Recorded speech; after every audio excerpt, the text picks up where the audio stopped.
Hello everyone, I'm your host Ingrid Thompson and welcome to So You Want to Start a Business episode number 87.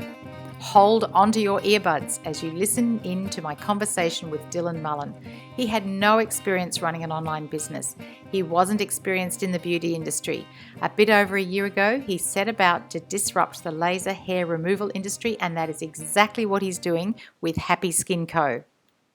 That stock we ordered 110 units, our first batch. 10 of them were set aside to send out for marketing purposes, and the other 100 we wanted to sell. We didn't know if it would take a week, if it would take a month, if it would take a year, and we ended up selling that first batch within the first 3 or 4 days.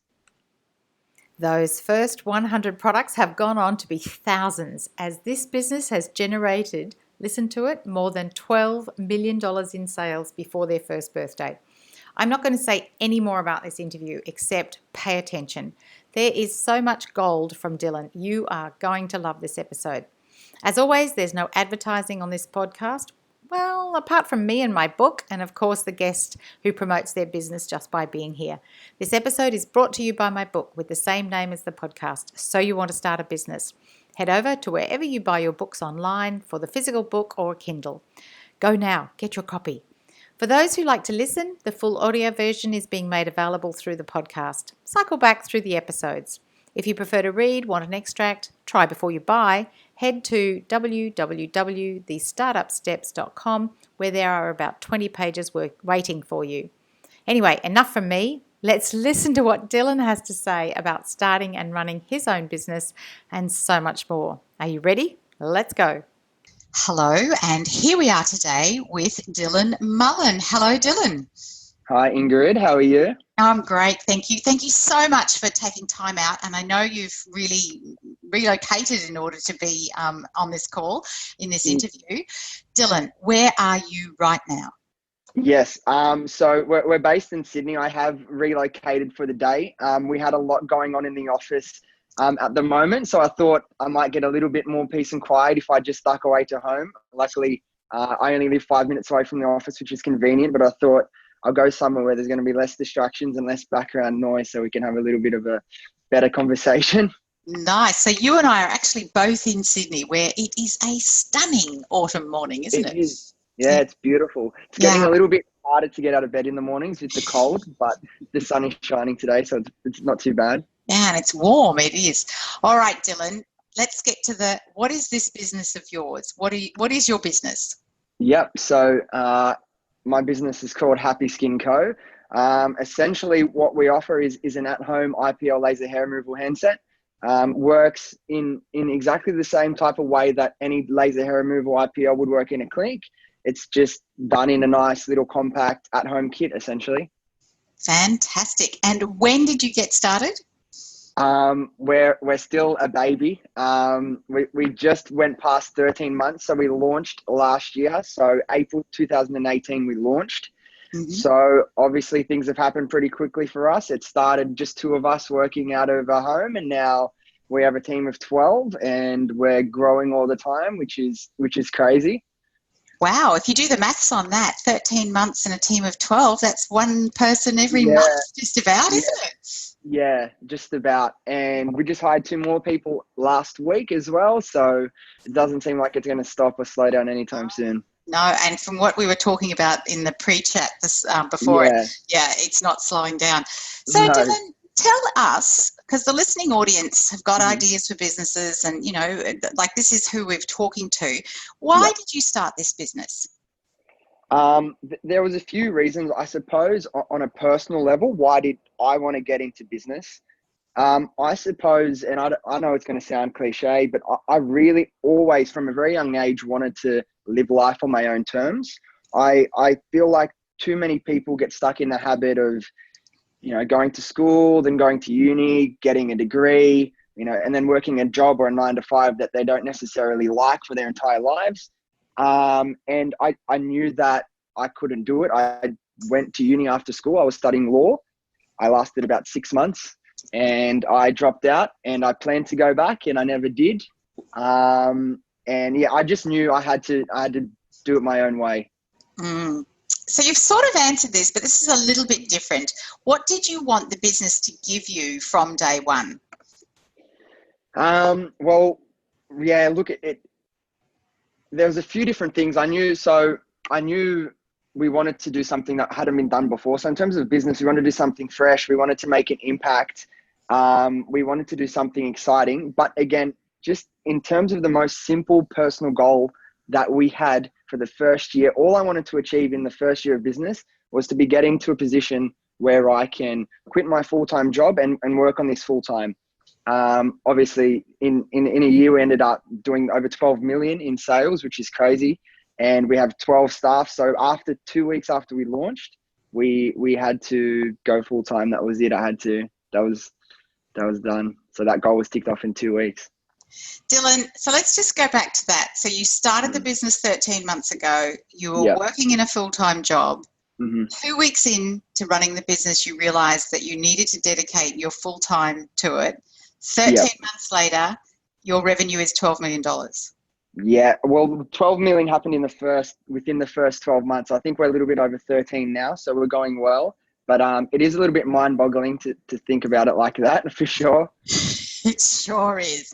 So with that story, this is one of my absolute favourite questions in the interview, is when did it feel like you were actually in business? When did it become real? So when was that? To be honest, I don't think there was one single moment. There was a few moments that kind of build upon each other. And at each point you kind of stop and think, wow, okay, this is getting real. I suppose the first one was quitting. When we quit our jobs, that was a big one. I'm like, okay, now I'm going to have to pay myself. If we don't make any money, I'm going to not be able to pay myself. So that was a big moment. About a month after we quit our jobs, we got our office and warehouse. So that was another moment where we're like, wow, okay, there's another thing that just happened. And then when we brought on our first full-time employee, which was probably about 3 or 4 months after we launched, that felt real. And to be honest, I don't really stop and think about it too much because everything's happening so quickly. It's just, if I stop and I look back, I'm like, wow, okay. It just became real, and I didn't realize, like, I didn't hit it all in one go. I just look back and I think, okay, we're here now. Now this is life. So how did you know that people wanted this? You know, clearly it's working. You know, this HomeKit laser hair removal. How did you know that that's what the market was looking for?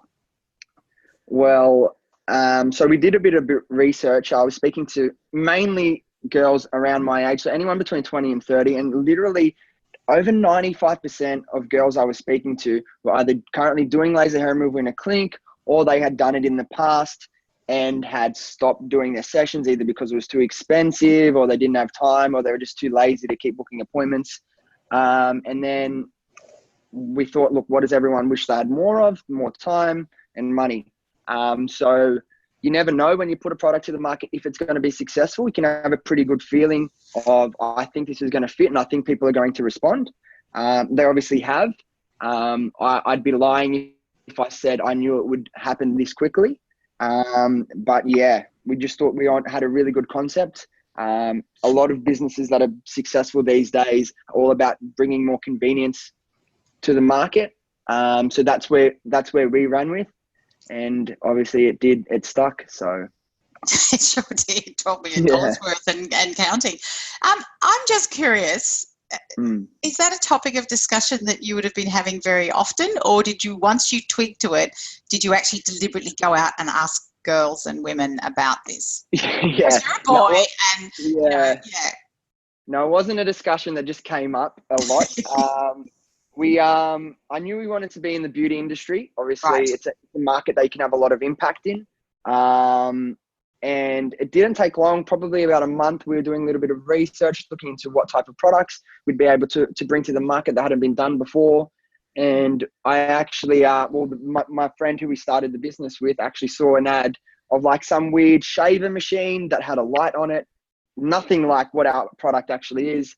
And that started the conversation on, okay, is it possible? Can we actually build an at-home like laser hair removal handset? Does this technology exist? Do we have to make it ourselves? Are there people manufacturing it that we can get to customize it for ourselves. And we went down that path, and it was possible. And we tested a lot of manufacturers. We worked with a lot of different companies. We tried a lot of different models until we found someone that could produce a handset that was going to deliver the results we wanted, that was going to be able to last the amount of time that it does. So our handsets have 300,000 flashes. So if you use it continuously, that'll last you about 10 years or more.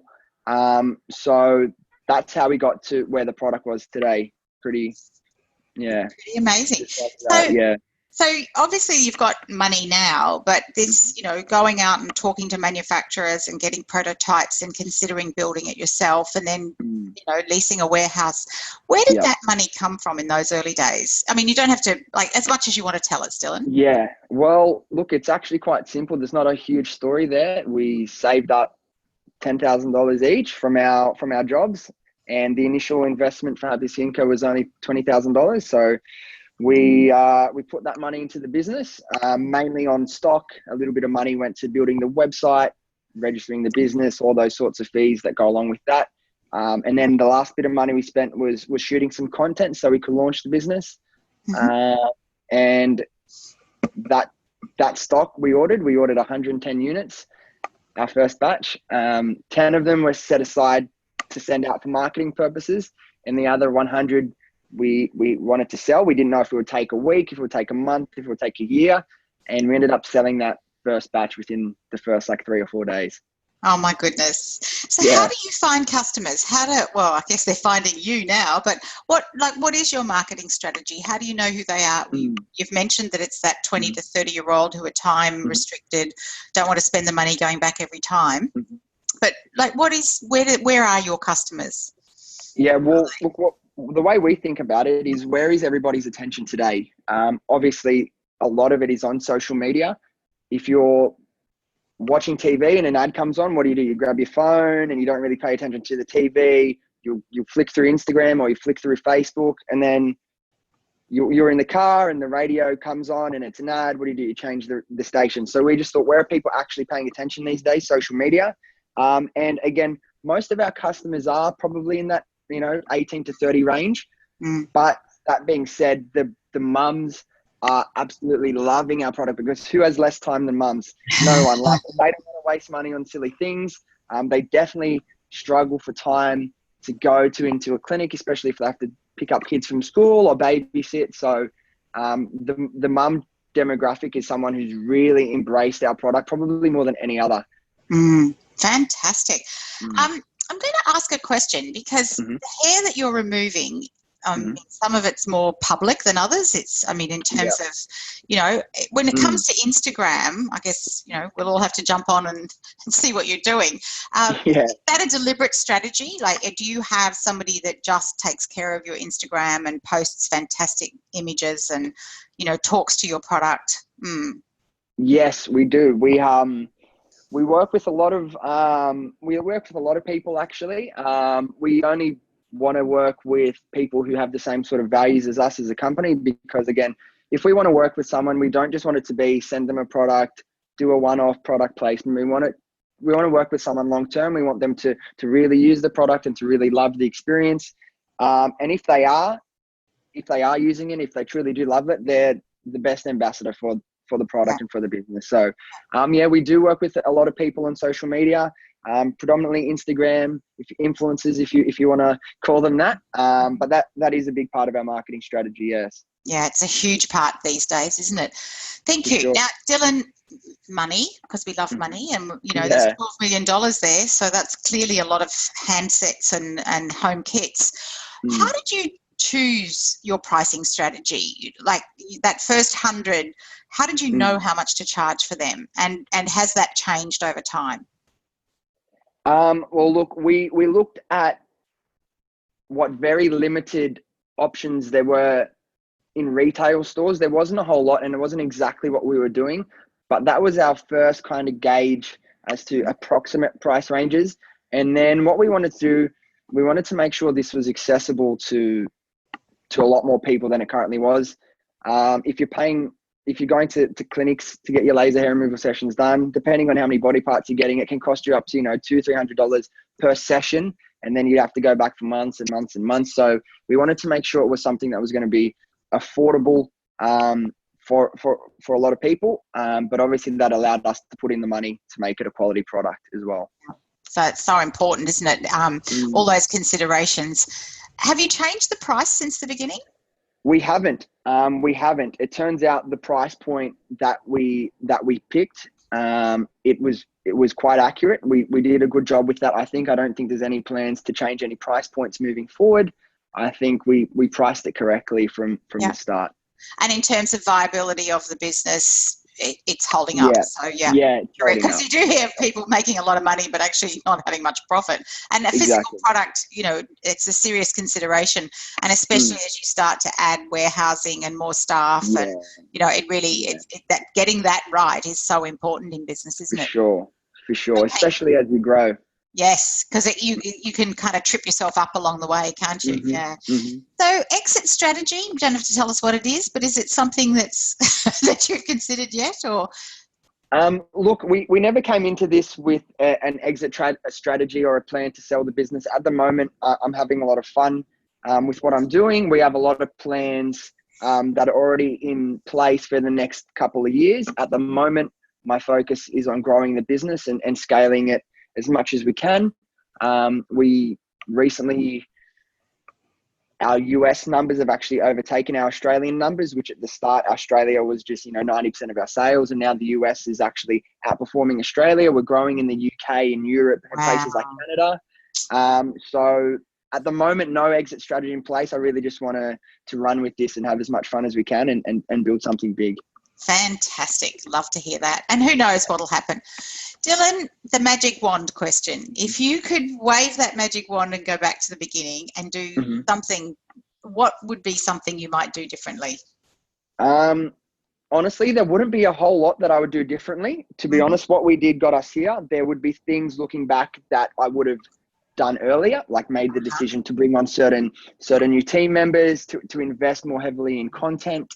But one thing I suppose I would probably say to myself is just to prepare myself for the amount of competitors that were going to come, and they come from all directions, and it's not always fair what they do. Like people who you might think are your friends and are asking you questions because they're interested in your business might actually have other intentions, and people will not only do a similar product, but will do everything they can to mimic your branding and try and pass off as you. So I know that obviously if you're in business and you have a successful business model, those sorts of things are going to happen. I think I was probably just a little bit naive as to how aggressive it would be and how many competitors would pop up that quickly, I suppose. Yeah. It is amazing, isn't it? I remember meeting someone and their entire website was completely copied. Completely. Word for word, picture for picture, the whole thing.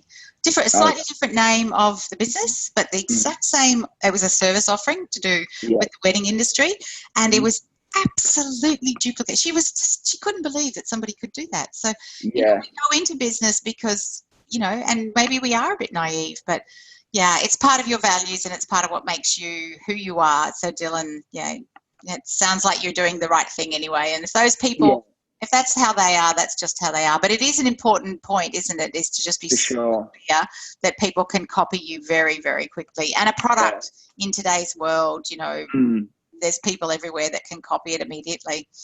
Yeah. So this is a little bit different. Is it? And I guess you have answered it, but is there anything else you wish you'd known from the start? Is it, so you've talked about hiring people earlier. You've talked about maybe being a little bit less willing to answer questions, or, you sort of talked about being naive. Is there anything else in that whole kind of back to the beginning? Because the reason I ask is that the people listening, is what can they watch out for? One thing I'll just say, I think we did a really good job with this. But one thing I would say to people who are starting off, there's going to be moments where problems come up or things get really difficult and you want to go to bed or you want to stop working or you want to kind of give up. I would just say, don't give in to those urges, because they're going to come, and there's going to be points where you're a little bit over it and you're tired, but you will get through it for sure. Okay, thank you. That's a fantastic, because it is, you just want to get into bed and pull the journal up over your head, don't you? Yeah. So we can't do everything ourselves. You're building a team. You mentioned in our pre-chat, about lawyers and accountants and people that have helped you. Do you have a coach or a mentor? Who else really helps you? Who's been of greatest assistance? I mean, you went into business with a partner, so that's quite helpful as well. Yeah. Obviously, the team that we built are the biggest influences on how we go. And I suppose just in the world we live in, there is so much so many resources out there that you can access yourself. So before I launched, not just while I was building Happy Skin Co, but in the years leading up to it, before I even knew that Happy Skin Co was going to happen, I was constantly listening to podcasts, constantly reading books. There is so much content on YouTube that you can consume about anything, whether it's business skills or personal development. There are a lot of resources out there.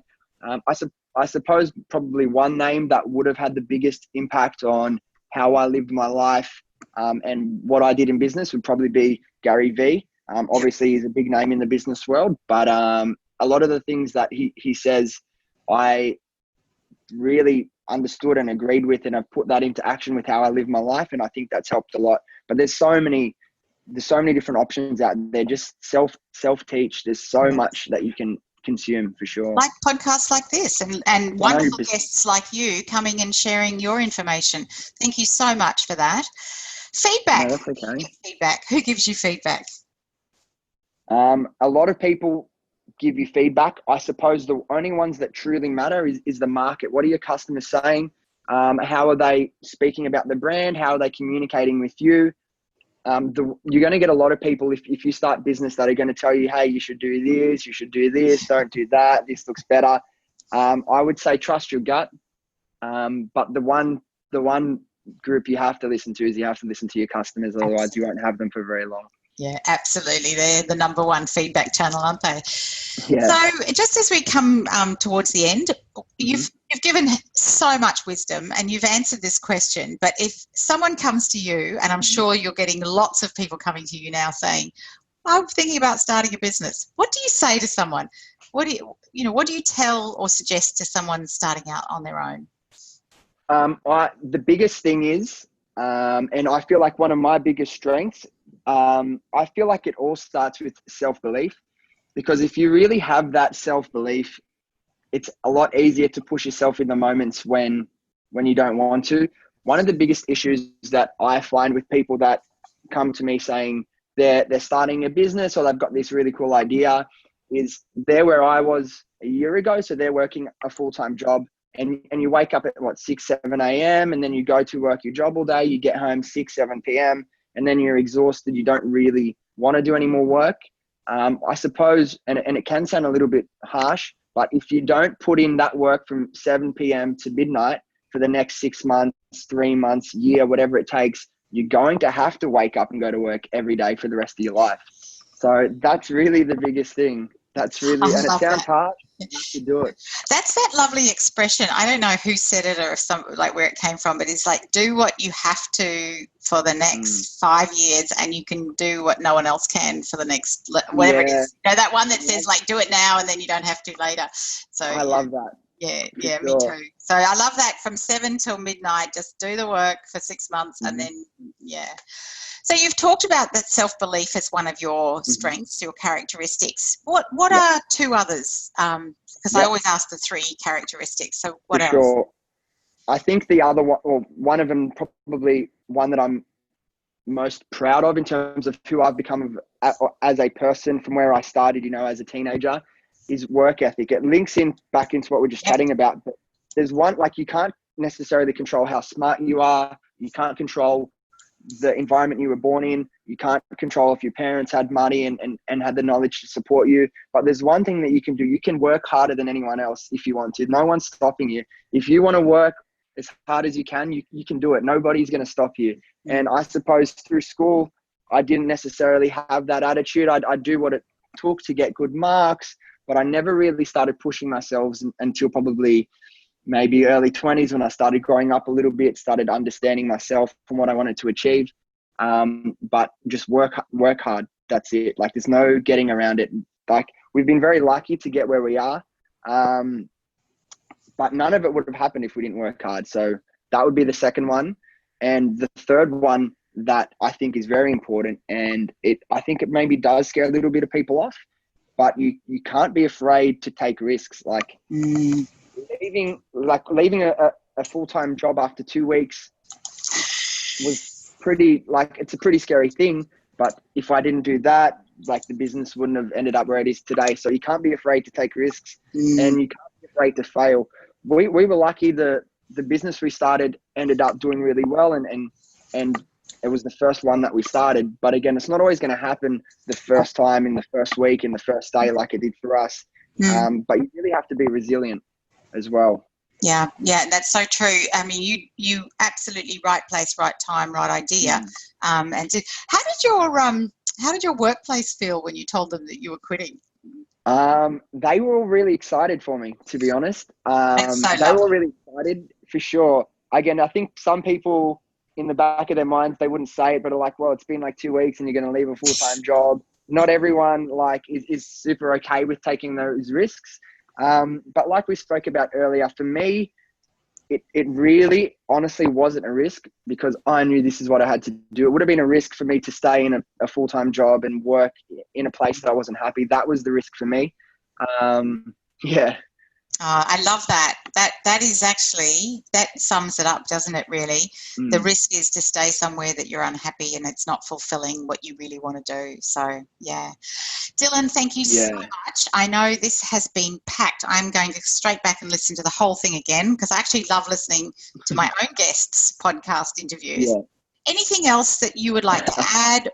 We can find you at... Yes, so it's Happy Skin Co, all one word, .com.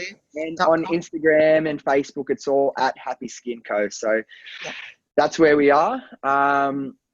There's plenty of information on the websites and things. So if people are curious about how this all works, they can go have a good look at it and see. Totally.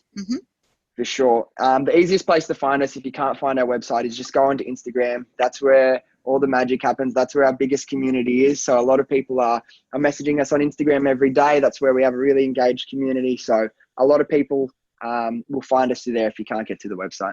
Yeah.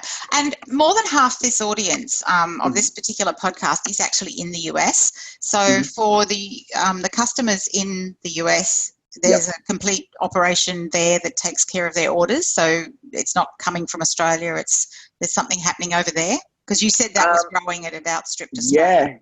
Yeah. So at the moment, all of our orders are still sent from our warehouse in Australia. Obviously, that costs us more money to send to them. However, we don't charge the customers more than we charge our Australian customers. They pay the same. But that is actually something we're looking at as we've grown so much in the US. We're going to set up an operation over there. I'm actually going to head over to the States in a couple of months just to kind of feel everything out and have a little bit of a look around. Again, we may even open up offices in the US early next year. That's definitely something we've been considering. And just personally, I wouldn't mind spending a little bit of time in the US. I think it would be fun. So that's definitely on the cards moving forward. Fantastic. Dylan, thank you so much. Anything else you want to say before we finish? Shall we? Look, just to probably make it really clear, if you believe in yourself and you work hard, you'll be surprised how life starts figuring itself out for you. You really can make your dreams come true if you're willing to work for it. That's all I want to say. And that's become really clear for me over the last year. Obviously, it obviously gets easier to believe as things start happening. But now looking back, I wished I had this belief before, because I know what is possible. That's lovely. Thank you so much. No worries. Thank you for having me. Thanks so much for listening. How many of us are thinking, why did we not think of this? So there's some interesting points in the interview apart from the I wish I'd thought of it. So Dylan spoke about a market they hadn't thought about. And this can happen in a business, that you start off with an ideal market and then another ideal marketplace or an ideal market client group can emerge as the product or service comes to market. They knew that the 18 to 30-year-old female market would be strong for them. And then as they got started, they found a new really strong market, which was the mums, because they're equally time poor and, just want to be able to use the product. So we know a client avatar is super important, and it's always important to be listening out for clients and customers to what they're saying and who are potentially other clients. Sounds like they got their pricing right to start with, and they haven't changed their pricing. And the only feedback that really matters is the market, is the customers, as he says. If you're not listening to them, there is no business. So what are you taking away from this conversation? What's one really strong standout for you? You might want to scroll back and listen. I particularly love towards the end there where he says that he really does wish that he had more faith in himself. He says, if you believe in yourself and you're prepared to do the work and work hard, you'd be surprised how life starts figuring itself out for you. You truly can make your dreams come true if you're prepared to work for it. And he went on to say, the thing is, it gets easier to believe when things start happening. And he really wishes he'd believed that a year ago. Isn't that amazing? That even with the success he's had, he wished he'd had more faith in himself. Anyway, what he had to say about competition and the people he trusted, that was also particularly interesting. He was surprised how quickly his product had been copied. There's a ton of gold, as I said in the intro. So if you're keen, just go back and have another listen and see what you can take away from this interview. For everyone listening, whether this is your first episode or you've been with us for some time, I truly believe whatever you're dreaming about can become real. These podcasts are designed to inspire, educate, and inform about what it takes to start, create, and grow a business of your own. We truly believe these podcast interviews provide value, and terrific value at that. And if you agree, please leave your comments, rate the podcast over on iTunes. We know it all helps with spreading the show with more people. Thank you. What questions do you have? How can I help you? Have you read the book? If you need any help or have a question, please email me, ingrid@healthynumbers.com.au. I reply directly. I answer all my own email questions because I know it's important for you to have what you need. Anyway, as we always say, ideas without action, well, that's just what they are, ideas. What action are you inspired to take today? Till the next time, thanks for listening.